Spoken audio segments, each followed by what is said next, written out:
Part 5 na to. Itutuloy ko lang yung binabasa natin mensahe kasi every 15 minutes puputulin ko para madaling mai-upload. Ulitin na ito. This is, yung tungkol sa kingdom of heaven is at hand.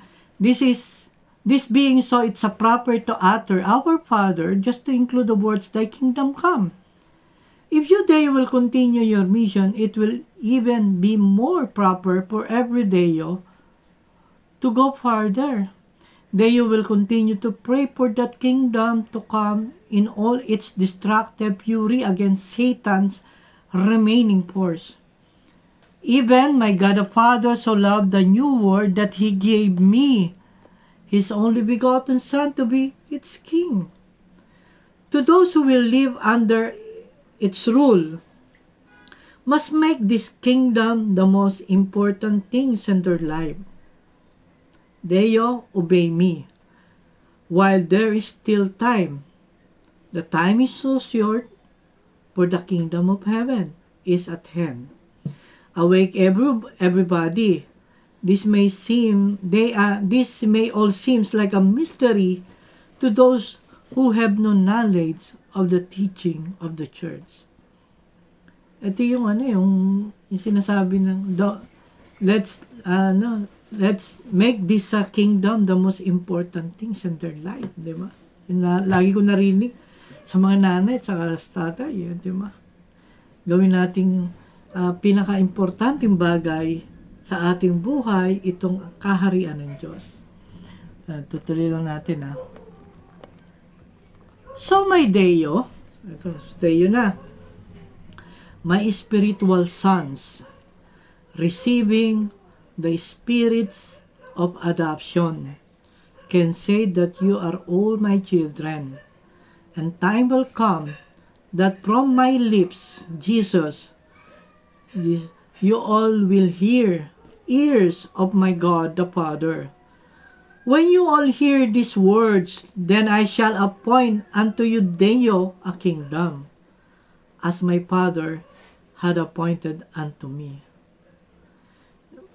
Intindihin niyo yung I shall appoint you Deo, tayo na ngayon yung kaharian.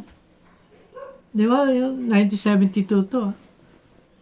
But how will all this become true? Noong 1972, wala pang ayun di ba? Kaya tinan nyo, but how will all this become true? Only when all you can use your own feet to stand. Sister is weak. Give her more water to drink and little sweet. What my DWM, Divine Word Mission, will receive, my Deo shall share. Tama ba yung will receive, my Deo shall share?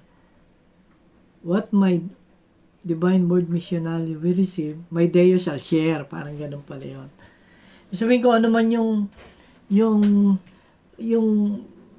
na-receive ng Divine Word Missionary, marireceive din ng Deo.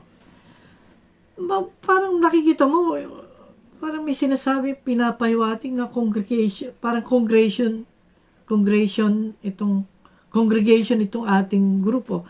Pero siguro hindi naman kasing ganun, Pero ang nasa isip ko kasi pag lumago itong fasting house, eventually, at pag tinanggap to maraming kaparian, ay yung paglaganap niya ay magiging bahagi to ng pananampalatayang Katolik, yung ayuno, di ba?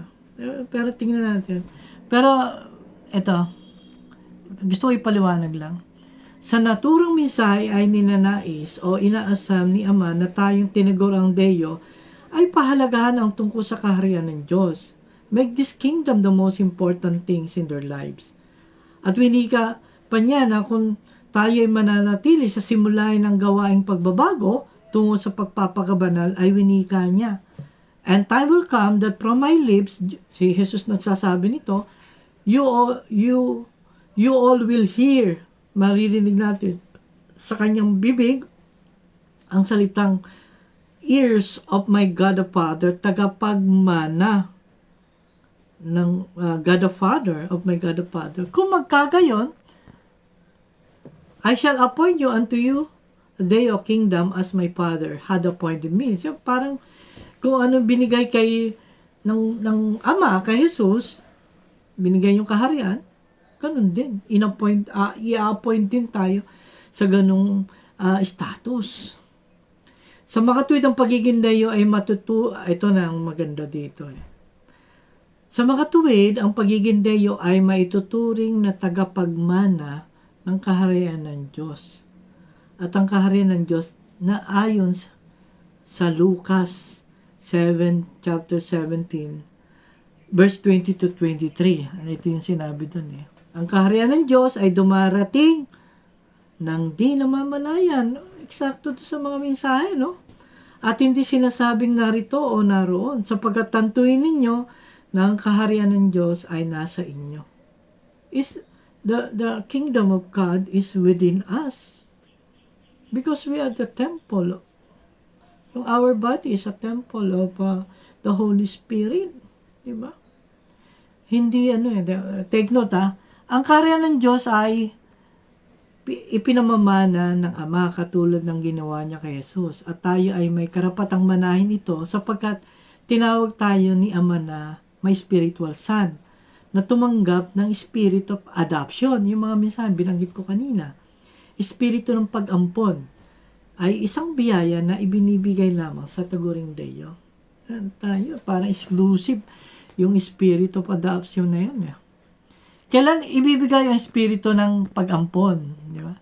Siguro para maging malinaw lang, nakita natin na yung nag-iba yung ating pananaw doon sa Judgment Day, sa Second Coming, di ba? Nag-iiba naman yung habang binabasa natin to, habang pinakinggan natin. Kaya ito naman, kung paano nagaganap to, yung mga espiritong to? Paano nagaganap yung mga espiritong to na, di ba? Na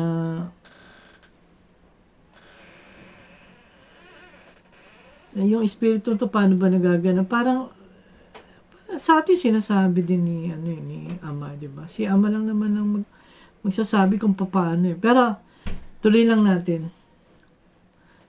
Itutuloy ko para maging kailan ibibigay ang espiritu ng pag-ampon? Katulad ng sinabi sa atin sa mensahe tungkol sa kanyang pagdating, hindi natin to mamamalayan tulad ng isang magnanakaw sa gabi, di ba? Quietly and unseen nga di ba? Tapos sa mensahe niya dito sa nung November 15, 1973,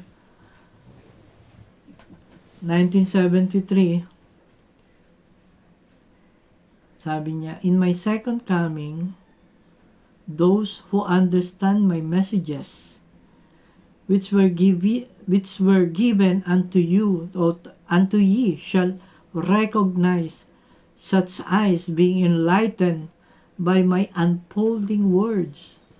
Draw near to me through my mother. Hear my mother calling all. Come to her. Come to me. Walk to thy feet, closer to us. Come, children, to my heart. Come, I want you all. Sa mga tuwid, ang second coming ay maunawa natin sa pamagitan ng mga mensahe nila, ni Ama Tina. Gayun din naman, paano natin maunawaan ang kaharian ng Diyos na sumasa atin kung hindi naman tayo dinatnan ng kanyang pamamahinga, di ba?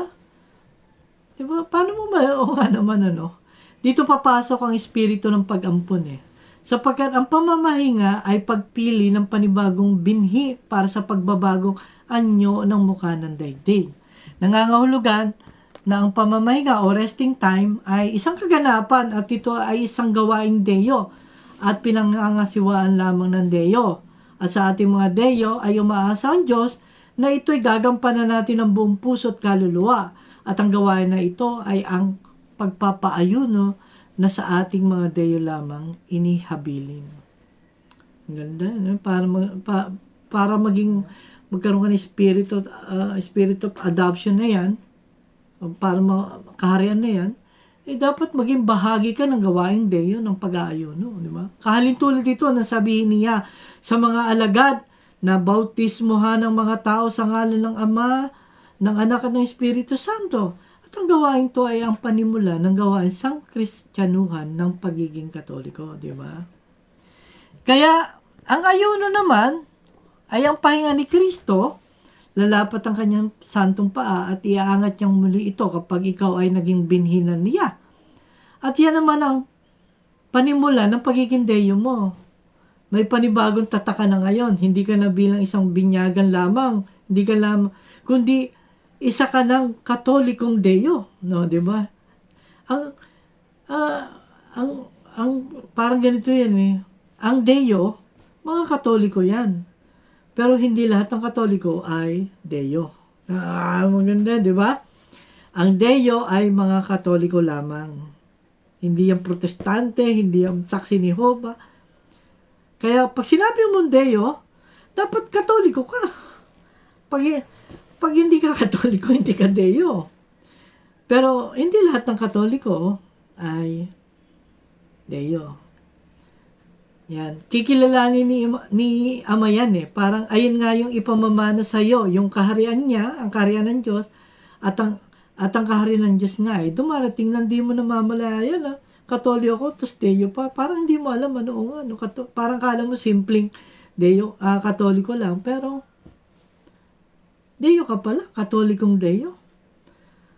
Di ba? Dumarating kasi yan, hindi mo namamalayan at hindi naman sinasabing narito o naroon.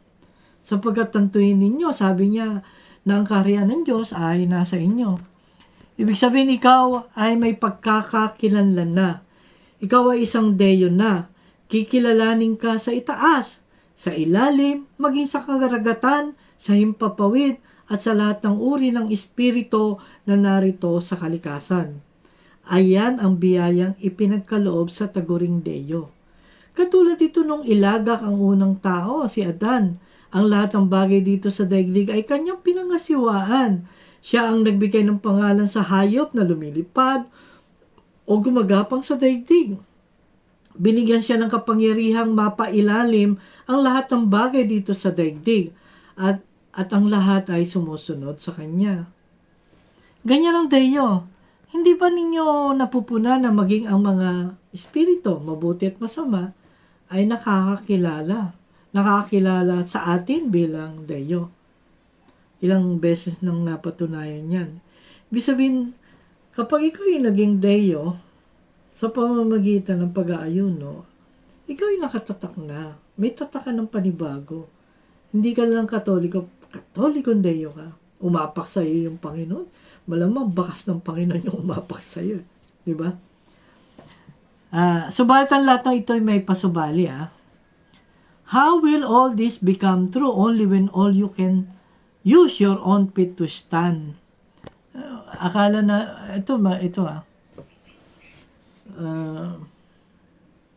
kasi dapat manindigan ka kung, kasi may tanong ang Panginoon eh. May message siya, naalala ko yung, ikaw ba itutong Deyo? Lagi niya sinasabi, are you a true Deyo? Diba? Parang gano'n.